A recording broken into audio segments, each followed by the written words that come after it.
Bismillahirrahmanirrahim. Assalamualaikum warahmatullahi wabarakatuh. Alhamdulillahi wa kafa. Wassalatu wassalamu ala rasulillahil mustafa wa ala alihi wa sahbihi wa man wafa wa ba'd. Fa ya ahbaballahi wa ahbaba rasulihi sallallahu alaihi wasallam, usi nafsi wa iyyakum bitaqwallahi faqad fazal muttaqun fala tamutunna illa wa antum muslimun. Faqala ta'ala ya ayyuhalladzina amanu taqullaha haqqa tuqatih wa la tamutunna illa wa antum muslimun.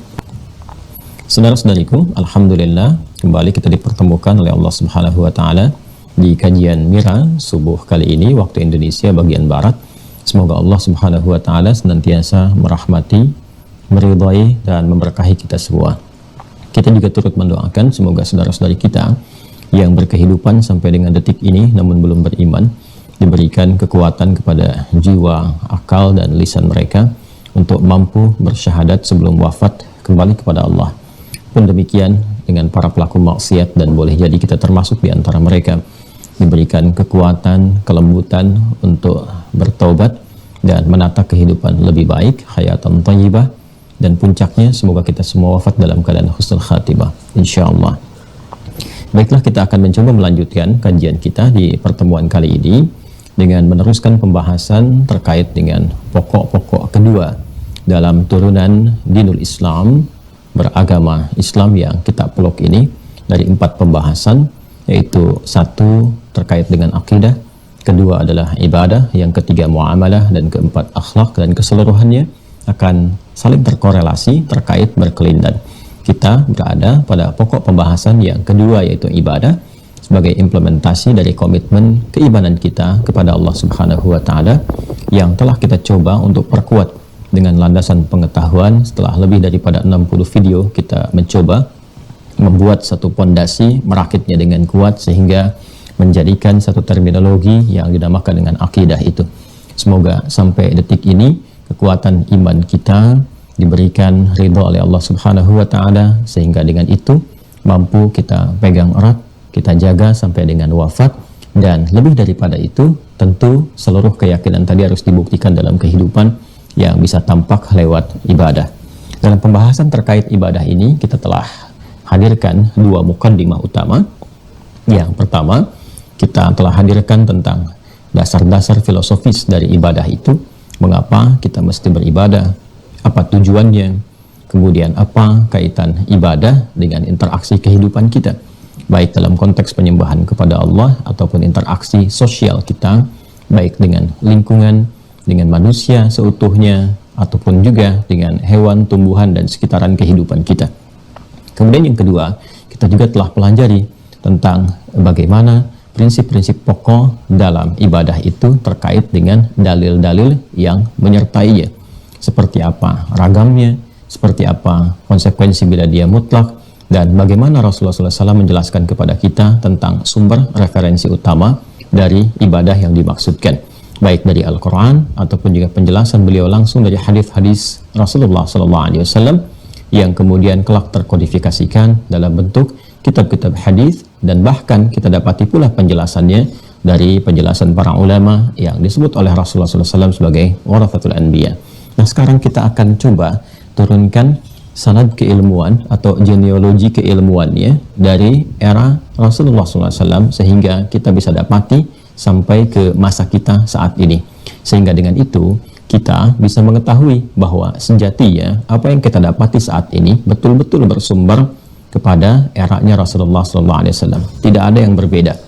Jadi kalau nanti ada pertanyaan bagaimana membuktikan bahwa sholat yang kita kerjakan sama persis dengan yang diajarkan dan dikerjakan di masa Rasulullah SAW, ya bagaimana bisa membuktikan bahwa Al-Quran yang kita baca, kita pelajari, kita pahami, kita amalkan ini sama persis dengan eranya Rasulullah SAW saat diterima. Dan ini yang menjadikan satu keistimewaan tersendiri bagi umat Islam, bagi agama Islam yang kita yakini membedakan dengan keyakinan-keyakinan yang lainnya.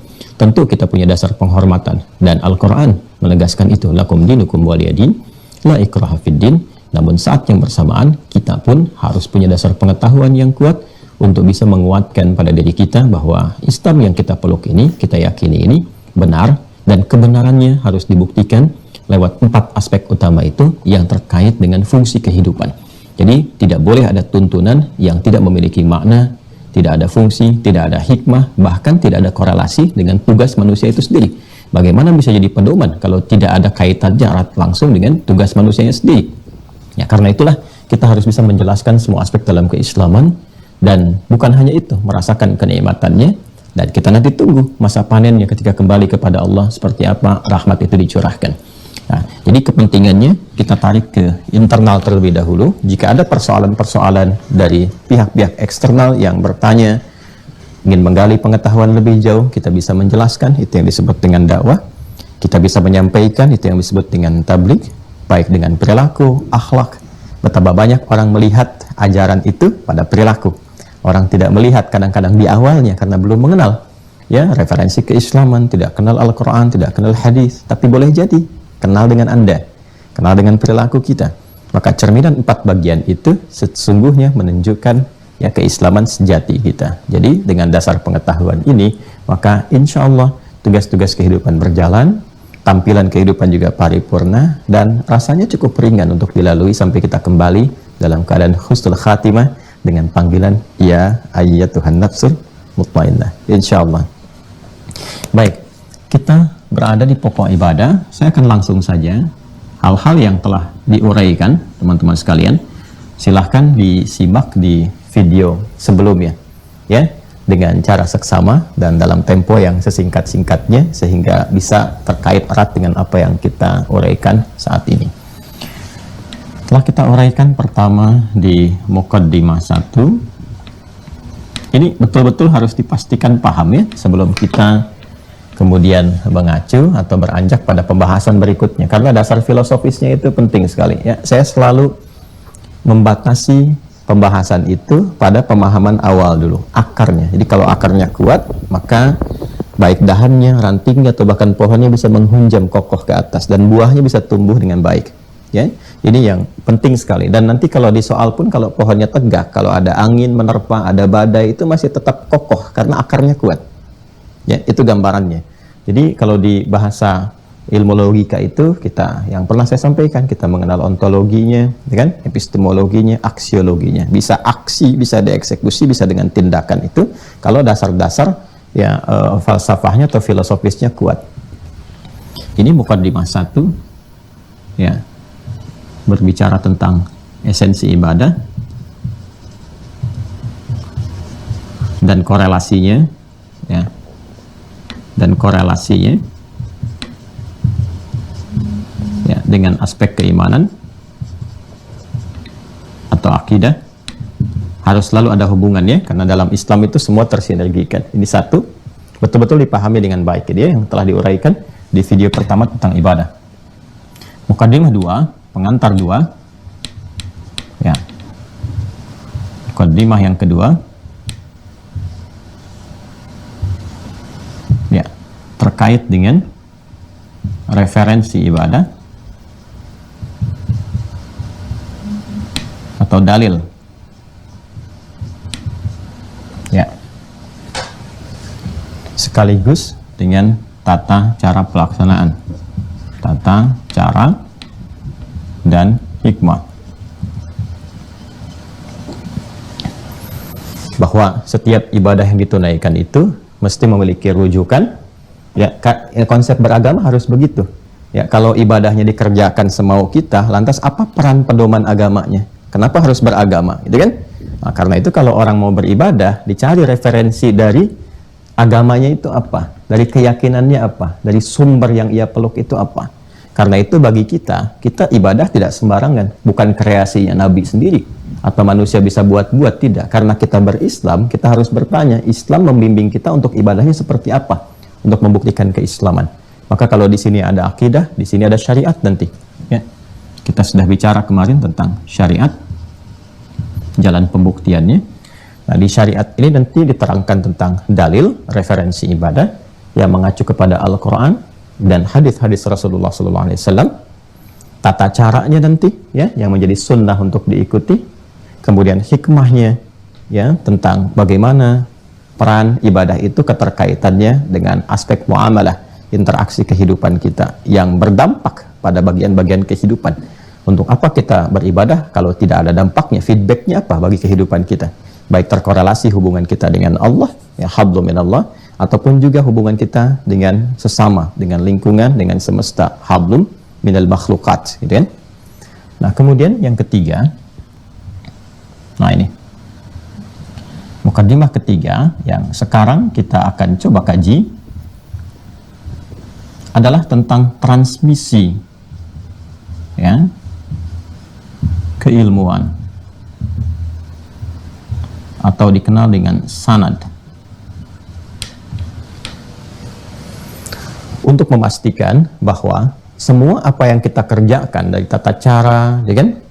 Kemudian juga sumber-sumber referensi dan sebagainya, itu bisa divalidasi kebenarannya. Benar gak bersumber dari Nabi? Yakin gak apa yang dikerjakan di masa Rasulullah sama dengan apa yang kita lakukan? Sehingga dari sini kita bisa mengetahui otentisitas. Nah, otentisitas. Ya, gak apa-apa ya, kita tingkatkan bahasanya sedikit ya, untuk lebih memberikan satu kajian yang ilmiah, ya. Kemudian juga ya menyesuaikan dengan kondisi kekinian yang kita bisa tambahkan wawasannya. Kita bisa gali ya otentisitas atau orisinalitas dari keaslian apa yang kita pelajari itu. Kemudian nah ini validitas, divalidasi kebenarannya. Ya. Jadi ada unsur kebenaran yang kita dapatkan sehingga kita benar-benar yakin tentang Islam yang kita peluk itu. Dan ini keunggulan di Islam itu, keistimewaannya ada sanad. Jadi apapun yang kita kerjakan itu kita punya dasar yang tersambung. Jadi nggak bisa kemudian setiap orang bisa merekayasa. Anda bisa gambarkan kalau tidak ada sanad ini, maka kemungkinan dua secara umum akan terjadi. Yang pertama, setiap masa bisa kreatif nanti. Ya, karena nggak ada panduan pokok yang tersambung pada sumber asalnya. Yang kedua, rentan terjadi perubahan. Ya, nanti bisa jadi ulama di masa ini sepakat, nah, cara sholatnya bisa berubah. Ya, atau keputusan ini nanti ada pertemuan, nanti dari pertemuan ini menghasilkan keputusan bisa berubah. Ya, cara tobat yang kemarin itu di masa pertengahan bisa berubah, cara tobatnya jadi begini, besoknya jadi begitu lagi, dan seterusnya. Nah, jadi dalam Islam itu terjaga semua, setiap berganti generasi, ruang, waktu, maka kita tetap akan mendapatkan tuntunan yang serupa. Ini yang patut kita syukuri ya, dan menjadikan kita semakin yakin tentang kebenaran Islam.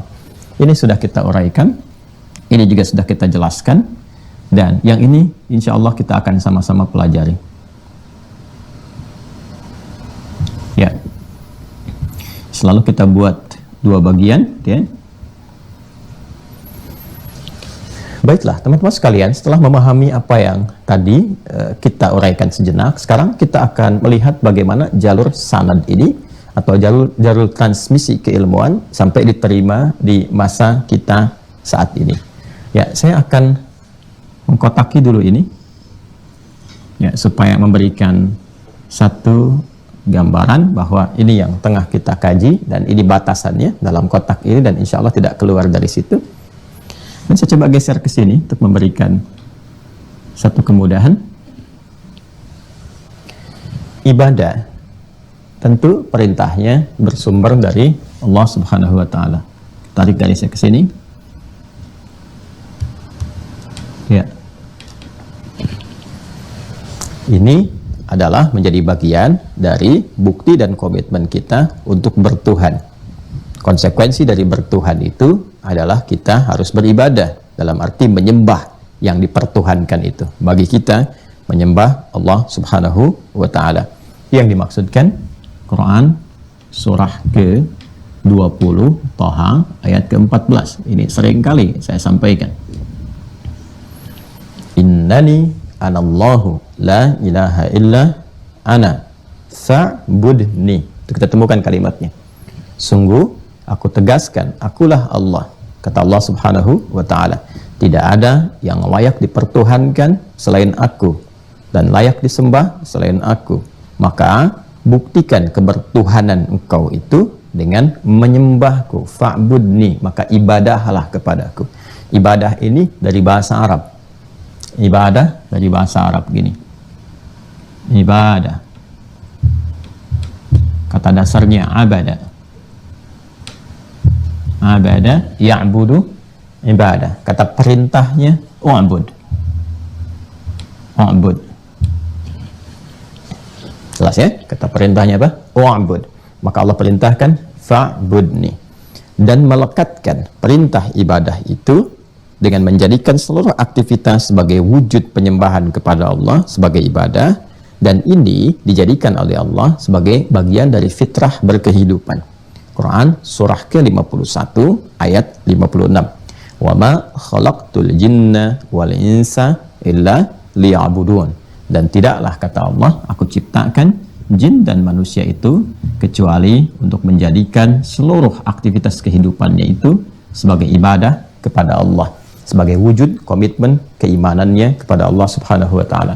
Quran surah 51 ayat 56. Jadi, sumber pertama yang memerintahkan kita untuk beribadah, yang meminta kita untuk menjadikan semua aktivitas kegiatan kita di muka bumi ini sebagai ibadah, sumber pertamanya adalah Allah Subhanahu wa taala. Ini sumber pertamanya. Jadi kalau ditanya siapa yang memerintahkan ibadah, jawaban pertama Allah. Jelas ya? Nah, sekarang kita akan bertanya, ya Allah, bagaimana cara saya melakukan ibadah itu? Bagaimana cara saya membuktikan komitmen keimanan kepadamu, ya Allah, dengan beribadah itu?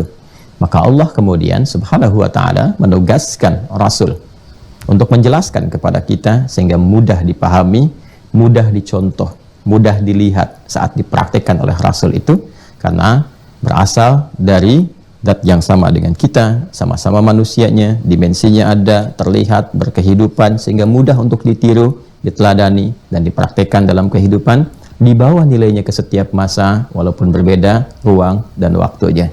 Maka ditetapkanlah kemudian Rasulullah SAW sebagai Rasul terakhir untuk membimbing seluruh umat manusia. Di setiap generasi ada Rasulnya. Ya, Allah memilih setiap generasi itu ada Rasul untuk membimbing, untuk beribadah. Ya, kita turunkan dulu misalnya Quran surah ke-3 Ali Imran ayat 33. Innallaha astafa Adam wa Nuha wa ala Ibrahim wa ala Imrana 'alal 'alamin. Kemudian setelah itu puncaknya dipilihlah Rasulullah SAW, Nabi Muhammad SAW. Quran surah kedua Al-Baqarah ayat 151. Kama arsalna fikum rasulan minkum yatlu alaikum ayatina, kesini, wa yuallimukumul kitaba wal hikmah. Ya. Kemudian apa yang terjadi? Ini yang sangat menarik. Wa yuallimukum ma lam takunu ta'lamun. Kama arsalna fikum rasulan minkum yatlu alaikum ayatina wa yuzakkikum wa yuallimukumul kitaba wal hikmah wa yuallimukum ma lam takunu ta'lamun. Ini mengacu kepada Rasulullah SAW. Sebagaimana kami utus, kata Allah, dengan keagunganku, kebesaranku, diutus Rasul yang paling mulia, Rasul penutup dari kalangan kalian, sehingga bisa ditiru, bisa dilihat, diteladani, diamati, dan seterusnya. Baik, apa yang dibawa oleh beliau? Yatlu alaikum ayatina. Beliau akan menyampaikan ini referensi-referensi, dalil-dalil dari ayat-ayatku, kata Allah. Ya? Di Al-Quran akan dijelaskan lewat hadis-hadisnya. Wa yuzakkikum, yang dengan itu bisa menghadirkan keadaan jiwa yang bersih, yang baik, kembali kepada iman. Tazkiyatun nafas. Di nafas itu ada jiwa takwa, di takwa ada sumber keimanan. Kemudian wa yu'allimukumul kitab, mengajarkan kandungan di Al-Quran itu supaya dijelaskan dalam konteks ibadah itu khususnya. Kemudian setelah itu wal hikmah, dijelaskan esensinya, hikmahnya. Wa yu'allimukum ma lam takunu ta'lamun, dan mengajarkan banyak hal yang belum kalian ketahui.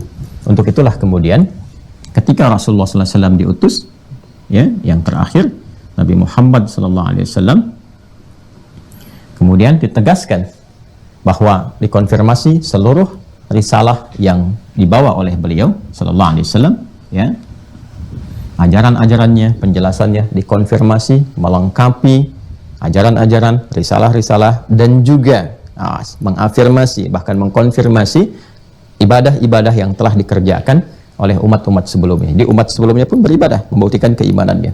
Itu yang dimaksudkan Quran surah ke-4 An-Nisa ayat 163. Inna auhayna ilaika, dengan keagunganku, kata Allah, sungguh dengan kami telah wahyukan kepada Muhammad sallallahu alaihi wasallam risalah. Yang diantara turunannya mengajarkan kita ibadah. Karena auhayna ila Nuhin wan nabiyyina min ba'di. Sebagaimana persis sama kami wahyukan kepada Nuh dan nabi-nabi setelahnya. Terus dia dikonfirmasikan sampai ke Nabi Muhammad SAW. Itu sebabnya dalam Al-Quran nanti kita akan dapati banyak kisah tentang para nabi, bagaimana kesungguhan mereka ibadah, mereka juga mengerjakan sholat, ya, dan seterusnya yang sering saya contohkan. Baik di masa-masa awal, Nabi Adam bagaimana berdoa, bagaimana mendekat kepada Allah, bagaimana Nabi Nuh berzikir, kemudian bagaimana Nabi Yunus sampai masuk ke perut ikan paus pun masih berzikir, Nabi Ayub dalam sakitnya masih berzikir, ya, Nabi Ismail salat, Nabi Zakaria minta keturunan lewat salat dan sebagainya. Itu dikonfirmasi dan jelas ditemukan dalam Al-Quran dan semua mulia. Tidak pernah ada satu pun disebutkan dalam Al-Quran Nabi Rasul melakukan penyimpangan-penyimpangan atau bahkan cacat moral. Tidak, sama sekali. Terjaga kehormatannya.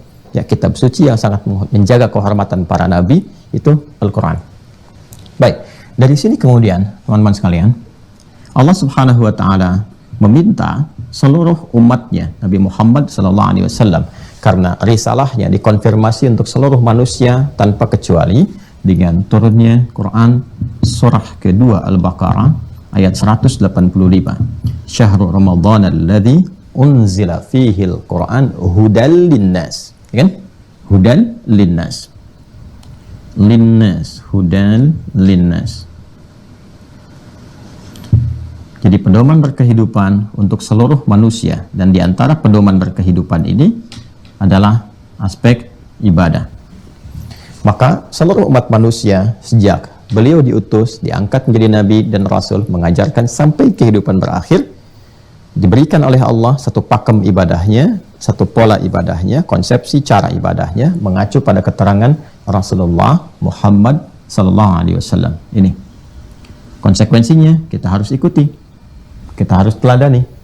Maka perintah Allah kepada kita untuk mengikuti Rasulullah bahkan diikat dengan rasa cinta kita, pembuktian cinta kita kepada Allah Subhanahu wa taala. Itu yang dimaksudkan Quran surah ketiga Ali Imran ayat 31. Qul in kuntum tuhibbunallaha fattabi'uni. Katakan Muhammad sallallahu alaihi wasallam, ya, jika memang umatmu, kalian semua merasakan atau juga ingin menampilkan cinta yang sungguh-sungguh kepada Allah, mengatakan cinta serius kepada Allah, mencintai Allah, maka buktikan itu dengan mengikuti petunjuk Rasulullah SAW. Ikuti aku, ikuti Nabi Muhammad SAW. Dan diantara cara kita mengikuti ittiba dengan sunnah Rasulullah itu, ya, karena itu apa yang menjadi pedoman itu, jalan yang diikuti disebut dengan sunnah, sehingga menjadi jawaban bagi kita bagaimana cara mengikutinya. Nah, ini ada sunnahnya, jelas ya. Nah, dengan mengikuti itu bukan hanya kita telah menunaikan perintah Allah untuk beribadah ke sini, fa'budni itu ke awal sini, tapi juga kita diberikan apresiasi yang tinggi oleh Allah, bukan hanya pahala saat di akhirat, tapi dari aspek mengikuti itu akan mendapatkan percikan-percikan kemuliaan, menjadi teladan di setiap masanya. Maka orang-orang yang mampu mengikuti Rasulullah dimanapun dia, di ruang manapun, di masa manapun, di era manapun, pasti akan menjadi teladan terbaik di zamannya. Dan ini dibuktikan oleh sejarah. Silahkan Anda cek. Setiap perjalanan, masa berganti, generasi tiba, yang baru datang, dan seterusnya. Orang-orang yang mencoba mengikuti Rasulullah SAW dalam konsepsi ibadahnya, secara umum, luasnya, di ritualnya, di sosialnya, pasti menjadi teladan terbaik yang dibincangkan melampaui zamannya. Sampai dengan kini. Itu yang dimaksud uswah. Uswah itu keteladanan yang terus kemudian menjalar, terus kemudian berlanjut. Jadi seseorang, sosok yang dijadikan teladan, bila diikuti menjadi teladan lagi, itulah uswah. Dan bila dilekatkan pada kemuliaan, kebaikan, dan sekaligus melahirkan pahala, maka ada hasanah di dalamnya. Bukankah hasanah adalah kebaikan yang menghadirkan pahala? Menja'a, kan, siapa yang bisa mendapatkan ya bil hasadati, dengan satu kebaikan, maka falahu asyru amthaliha, dia mendapatkan poin 10 kebaikannya. Maka bila kita gabungkan uswah dan hasanah, kita temukan di Quran surah ke-33 ayat 21.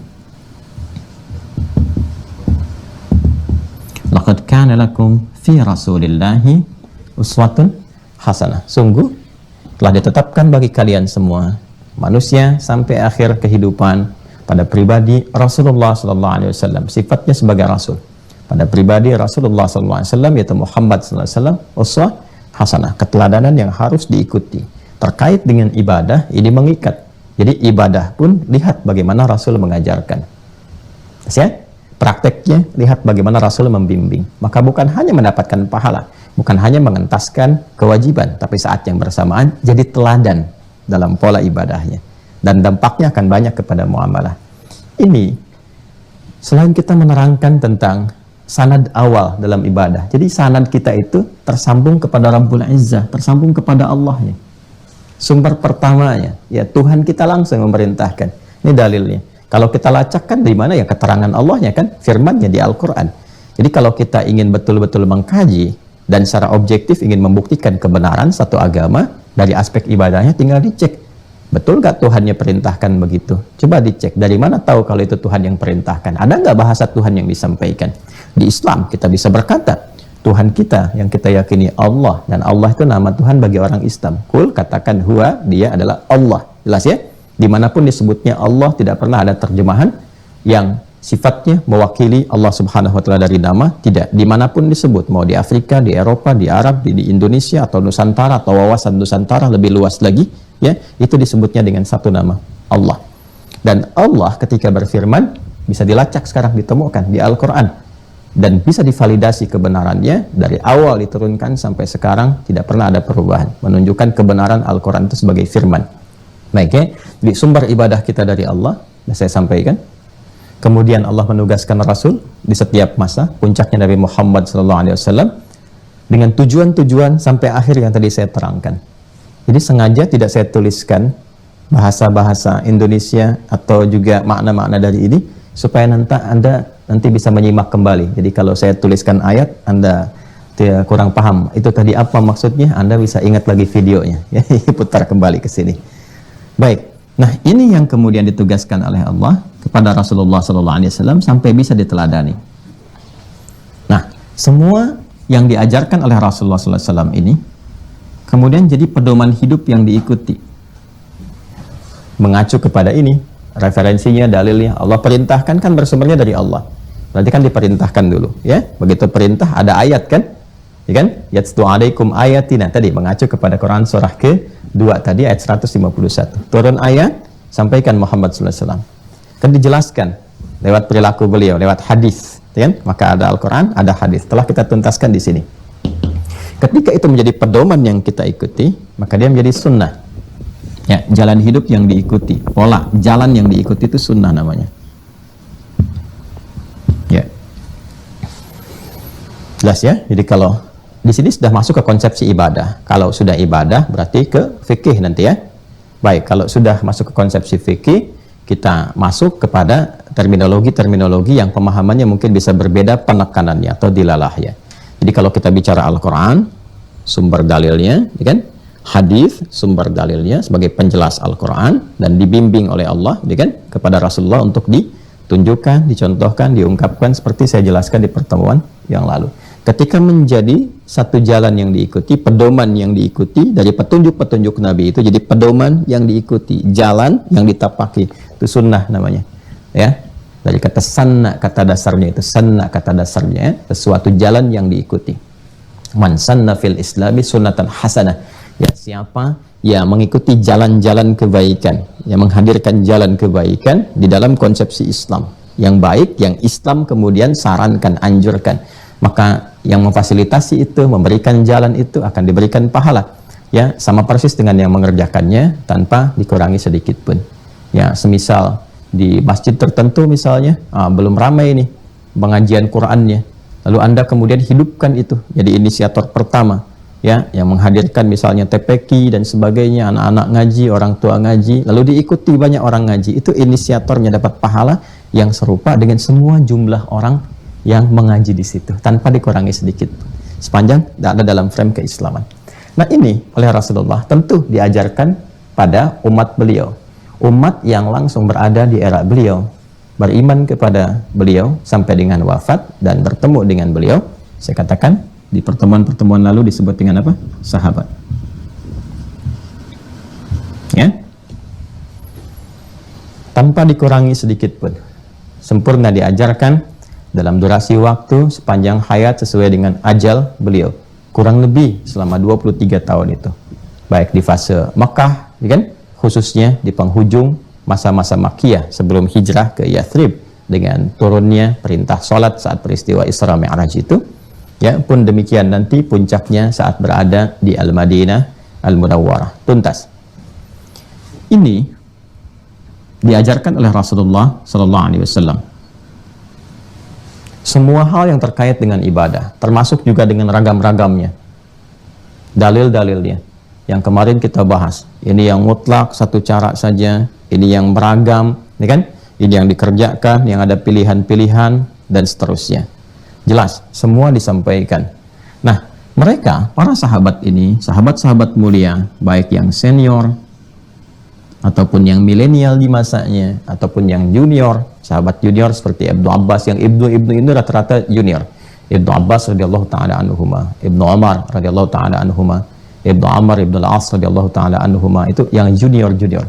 Yang pemuda-pemuda seperti Ali bin Abi Thalib, kan, radhiyallahu taala anhu, Arqam bin Abi Arqam radhiyallahu taala anhu, dan selain keduanya.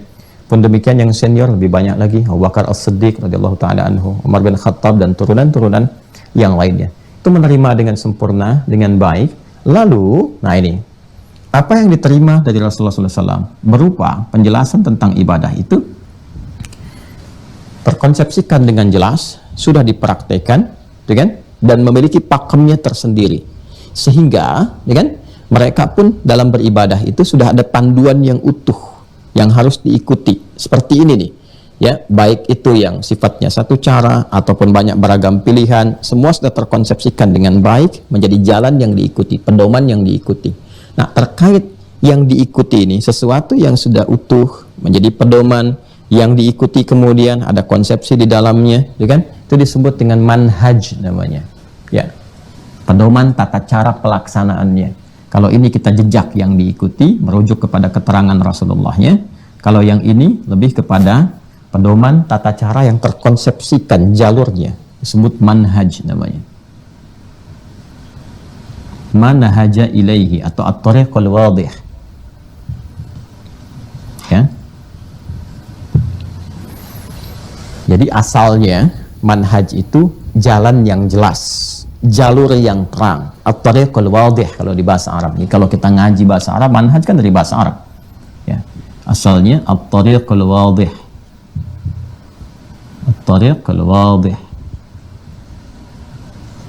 Ya. Kalau sudah menjadi konsepsi yang bisa dipelajari, ya, bisa diriset, dibolak-balik jadi minhaj. Ya. Kita dapati Minhajul Muslim misalnya, kitab yang populer sekali di antaranya. Ini manhaj. Jadi kalau sudah ada manhaj, ini artinya semua kumpulan-kumpulan, pedoman-pedoman dari jalan-jalan yang tersambung pada Rasulullah tadi, ya kan? Yang diikuti, ini loh konsepsinya, ini pedomannya. Bila dikaitkan dengan ibadah, maka namanya manhaj dalam beribadah. Jelas ya? Nah, jadi kalau kita sudah bicara manhaj, ini mencakup keseluruhan pedomannya. Sifatnya kalau bahasa ilmiahnya holistik, komprehensif. Mencakup keseluruhan, ya, dan komprehensif. Mencakup keseluruhan tanpa kecuali dan luas cakupannya. Artinya baik mencakup yang kalau terkait dengan dalil, baik tercakup dengan satu dalil ataupun yang beragam, diajarkan semua oleh Nabi, ya, sallallahu alaihi wasallam. Karena itu kan setiap ayat turun dijelaskan oleh Rasulullah, bahkan dipraktekkan. Kalau terkait kasus bismillah kemarin, ya kan, kapan Nabi praktekkan jahar, Nabi praktekkan tidak dibaca sama sekali, Nabi praktekkan sir, ya, termasuk juga dengan cara sujud itu, baik dengan telapak tangan ataupun dengan lutut, dipraktekkan keseluruhannya. Itu manhaj. Jadi kalau bicara manhaj, ini mencakup keseluruhan. Jelas ya? Baik. Nah, kemudian sahabat-sahabat mulia ridwanullah alaihim jami'an yang menerima dari Rasulullah SAW ini, sepeninggal Rasulullah, ketika Rasulullah SAW wafat, meninggal dunia, ajalnya tiba kembali kepada Allah Subhanahu wa taala di tahun 11 Hijrah yang telah kita uraikan terdahulu, 634 Masehi, dalam usia kurang lebih 63 tahun. Maka para sahabat yang telah menerima risalah dari Rasulullah SAW ini, ya, pedoman-pedoman, petunjuk-petunjuk Rasulullah, dan Masya Allah sukses dakwah Nabi Muhammad, sangat luar biasa, sempurna, menghadirkan satu nilai keislaman yang sudah meluas ya di wilayah Jazirah Arab pada saat itu dan menghasilkan 12.000 orang sahabat.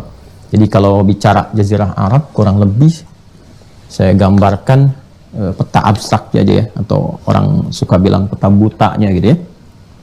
Jadi kalau saya batasi begini nih teman-teman. Nah, orang kan sekarang suka sering bilang Arab ya, dan agak ramai-ramai juga tentang Arab. Nanti mungkin boleh juga ya adminnya nanti diklik Adi dibahas ya tentang Arab supaya jadi wawasan juga nanti. Mudah-mudahan bisa diuraikan. Ini ada Jaziratul Arab. Jazirah al-Arab. Ya.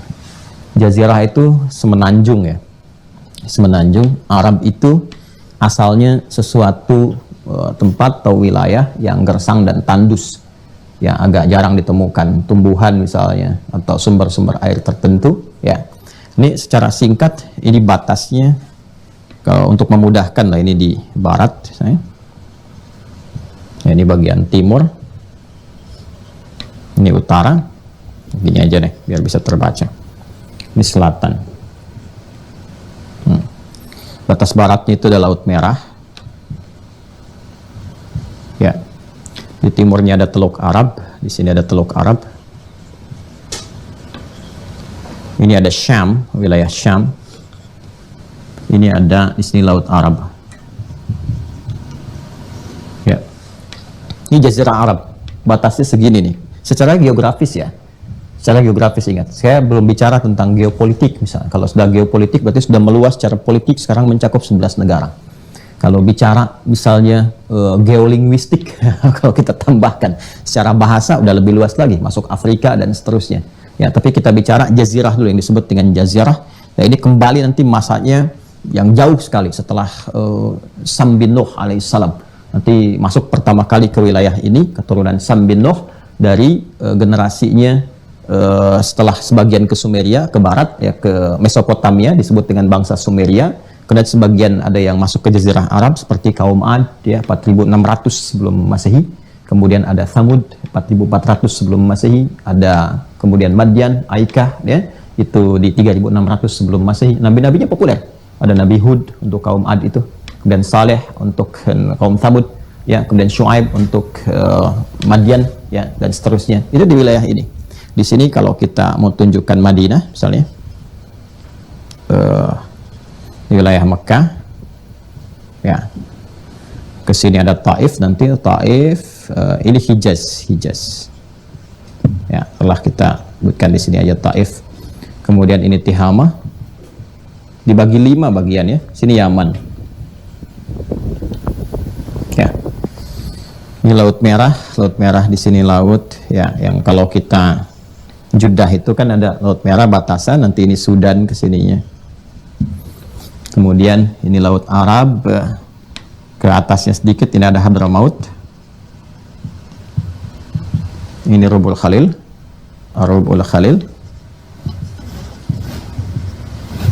Nah, harus belajar ya peta itu, harus tahu kita tentang dunia, apalagi Indonesia ya, itu harus di dalam kepala, bukan di luar kepala. Kalau di luar kepala belum hafal ya.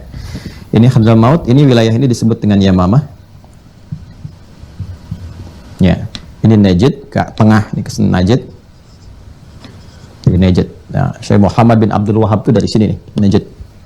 Kemudian di sini ada Oman nih. Ini Bahrain, ini Teluk Oman ke sininya, ini nyebrang sedikit, ini Teluk Arab, ke atas Teluk Arab, di sini ada Irak. Nah, sekarang masuk wilayah Arab, ke sini ada Iran, ini ada Persia. Ya. Kemudian ke sini ada Syam, di sininya Jordania. Jordan, sini Palestina, ini Syria, ya, dan seterusnya ada Romawi sebelah sininya. Kurang lebih seperti ini gambarannya. Nah, jadi yang dimaksud Jazirah Arab ini dulu itu dibagi 3, ya, Al-Arabul Ba'idah yang punah seperti kaum Ad, Thamud dan sebagainya. Ya, Ad ada di wilayah ini, Thamud nanti di Madinah, antara Madinah dengan Tabuk di sini. Ya, kemudian juga Madian juga ada di wilayah ini, di sekitaran sini. Nah, yang Al-Arabul Aribah yang bisa dilacak tokohnya, orangnya dan sebagainya. Kalau Thamud kayak Ad nggak bisa kita lacak orangnya siapa, tokohnya siapa, yaitu kaum aja kita ketahui, ya kan? Nah, Iram misalnya kan, yang punya bangunan tinggi, arsitektur. Nanti mungkin di klik Adi lah saya uraikan dengan lebih jauh supaya tidak terlampau melebar di sini. Singkatnya sudah ada peradaban masa lalu di sini, sudah ada nabi-nabinya. Ya, kemudian juga yang bisa dilacak nanti ada dari Ya'rub bin Yasjub bin Qahtan, punya dua nanti keturunan utama, Jurhum, ya, yang Jurhum ini nanti yang tiba datang ke Hijaz, ke Mekah, yang bertemu dengan Nabi Ismail dan berkehidupan di situ, melahirkan keturunan sampai Nabi Muhammad lahir di sini. Ini 1 Hijaz, 2 Tihama, 3 Yaman, 4 Yamamah, 5 Najd. Nih 5 area utamanya. Ini yang disebut dengan Jazirah Arab. Ya, di tempo dulu. Jadi kalau kita nanti melihat surah Al-Quraisy, di Ila fi Quraisy itu, Ila fi rihlatasy syita'i was-saif, itu pergi mereka merantau ke Syam dengan ke Yaman. Nah, ini berarti dari sini titik tengahnya nih. Ini titik tengah bumi loh, kalau kita mau kaji Ka'bah itu titik tengah bumi. Dari dulu orang Islam itu waktu bikin peta pertama kali yang detail tentang dunia, titik tengahnya Ka'bah. Nah, cuma nanti setelah terjadi peristiwa besar yang di atas tahun 1492 itu, ya, terjadi penyatuan antara Ratu Isabel dengan Raja Ferdinand itu di Iberia, yang menghancurkan banyak peradaban di sana dari yang dibangun oleh orang-orang Islam. Setelah itu berubah, di barat berubah, peta pun dirubah, dan sekarang Greenwich kan yang jadi patokan. Makanya kalau kita kembalikan ke peta di sini di Mekah, bukan yang globe ya, tapi yang kertas itu kalau kita jadikan utuh, terus ambil titik Mekah tengah-tengah, itu seimbang antara kanan dengan kiri. Dunianya seimbang, jadi persis di tengah. Tapi kalau Anda jadikan Greenwich atau Greenwich ya sebagai patokan, itu pasti akan miring dikit tuh. Afrikanya kepotong tuh. Afrika kepotong tiba-tiba, sebagian ada di sini, sebagian ada di sini. Ya, jadi kalau disambungkan nyatu, cuman nggak pas tengah-tengah. Ini yang menjadikan banyak penyesuaian. Nah ini di era Nabi itu dimulai dari sini, dari Mekah, ya kan? Setelah hijrah ke Madinah, sempat dilempari di Taif dan sebagainya, sehingga menyebar nanti, menyebar. Ya, nah yang mau saya maksudkan, kenapa saya ilustrasikan seperti ini, gambarkan seperti ini wilayah Jazirah Arab, sepeninggal Rasulullah SAW. Ya kan? Di sini, ketika Rasulullah SAW meninggal dunia, sahabat-sahabat yang mendapatkan pengajaran dari Rasulullah ini menyebar, umumnya di wilayah ini, pada umumnya, ya, yang terjangkau yang ada di sini. Yang tadinya kemudian ada di Madinah, nih, kan Rasulullah SAW meninggal di Madinah, kan? Kemudian juga dimakamkan beliau di Madinah, yang kita sering zarahi juga saat haji ataupun umrah di sini. Nah, para sahabat kan menyebar. Ada yang menetap di Madinah, ada yang menetap, ya. Siapa diantaranya? Sahabat Ubay bin Ka'ab. Ubay bin Ka'ab. Termasuk sahabat Ali bin Abi Thalib pun, sebelum beliau nanti jadi khalifah dan nanti menetap di Kufah, itu masih di Madinah. Ya, Ali bin Abi Thalib.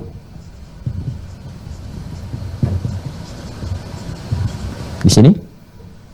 Di Mekah ada sahabat Ibnu Mas'ud, Abdullah bin Mas'ud radhiyallahu taala anhu. Ada Ibnu Abbas, yang paling populernya sajalah Ibnu Abbas, ya, yang paling populer, ahli tafsir, ya, luar biasa. Ini yang saya sebutkan yang pengajar-pengajarnya ya. Di sahabat penyebar, sahabat itu kan banyak, 12.000 orang.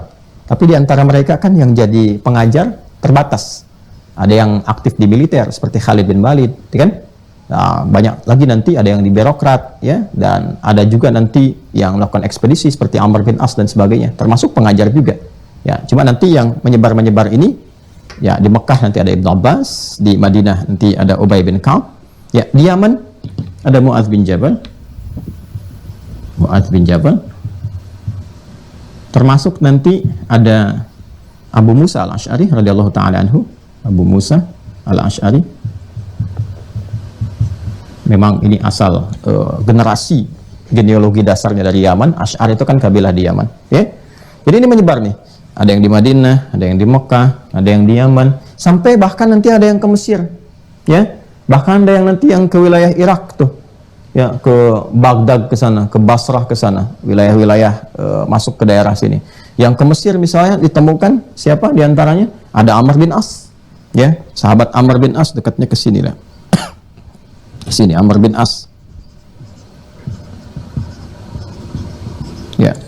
Jadi nanti Amr bin As itu menarik, ya, melakukan ekspedisi ke wilayah Afrika Utara dari Mesir itu terus nanti sampai ke Libya, bahkan bawa rombongan. Itu yang biasa mencukur rambutnya Nabi ikut, dan wafatnya di Libya nanti, Ya, itu kalau Anda main ke kota itu di Libya, di Tripoli, nanti ada Dorih ya, satu pemakaman di situ yang di antara yang dimakamkan di situ itu yang sering mencukur Nabi Shallallahu Alaihi Wasallam, di tukang cukurnya Nabi Shallallahu Alaihi Wasallam itu ikut rombongannya sampai terus nanti ke Syam, sampai ke sini ya.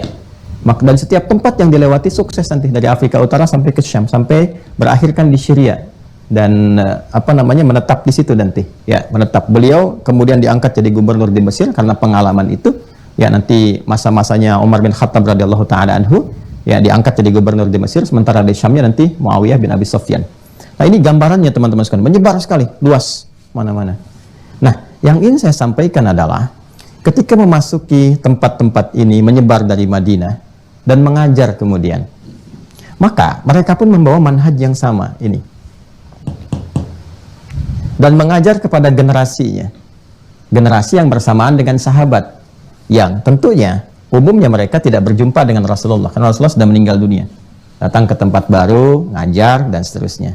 Nah, generasi yang ikut sahabat ini ya, dengan ikut ini, ikut juga ke sunnah Nabi, ikut ke sini ya, kemudian juga mendapatkan pengajaran manhaj ini, disebut tabi'in namanya. Tabi'in, singkatnya demikian. Jelas ya? Maka setelah generasi sahabat, kita dengar generasi tabi'in. Ini yang mendapatkan pengajaran dari sahabat. Lihat sanad keilmuan yang transmisinya tuh, ya. Nah, jadi sahabat mengajarkan kembali ini manhaj yang didapatkan dari Rasulullah SAW, diajarkan kepada generasi berikutnya. Baik, pelan-pelan ya, pelan-pelan. Nah, teman-teman sekalian, setelah diajarkan ini, dalam prakteknya kita akan temukan ada yang dipraktekkan, dipilih oleh sahabat untuk dikerjakan, namun semua ajaran disampaikan secara menyeluruh. Ya, jadi ketika misal berikan contoh Amr bin As berada di Mesir misalnya, ya kan? Menyampaikan, mempraktekkan juga ibadah, sholat di situ, puasa di situ. Ya, Muawiyah berada di Syam misalnya.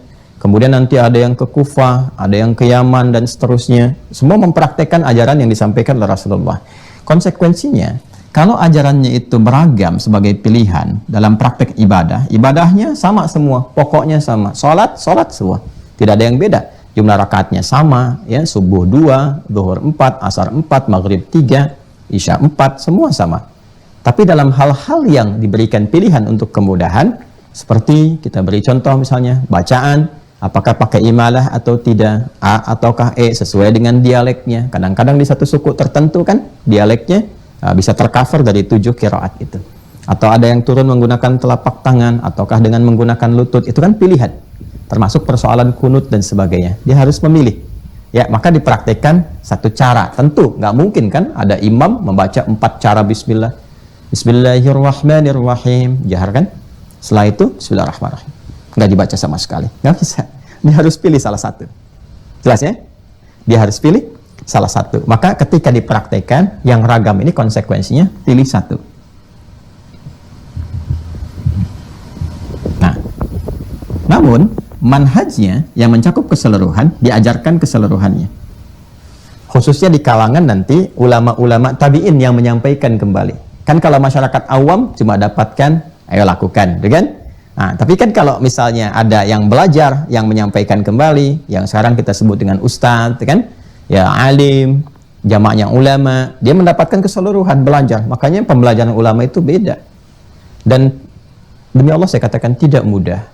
Ya, makanya saya selalu berharap ya dan bermohon untuk berdoa santri-santri yang di pesantren itu harus banyak didoakan karena nggak mudah jadi ulama, belum tentu jadi ulama. Saya lihat data terakhir itu sekarang ada 27.000 pesantren dengan kurang lebih 4 juta santri.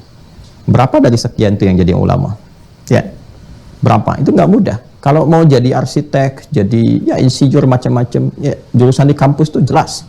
Keluar dari situ ijazahnya arsitek, ya insinyur, kan? Teknik sipil dan macam-macam. Keluar dari sini ya kedokteran, dokter ini, dokter itu, spesialis. Tapi apakah semua yang keluar dari lembaga pendidikan agama langsung jadi ulama? Belum tentu. Nah, ini nggak mudah gitu ya. Makanya kalau ada betul-betul sosok ulama itu jaga betul, karena mendapatkan satu aja susahnya luar biasa. Ya, susah luar biasa. Nah, yang pesantren Mira yang akan kita bangun itu khusus untuk mencetak ulama saja. Ya, makanya manhajnya pun dia khususkan tuh metodologinya. Balik ke sini. Nah, di kalangan tabi'in pun ya ini menangkap ini. Dipelajari lagi, didapatkan kembali. Nanti misalnya Ibnu Abbas nih pakarnya tafsir. Nanti ada muridnya di tabi'in namanya Imam Mujahid. Nangkap semua tuh.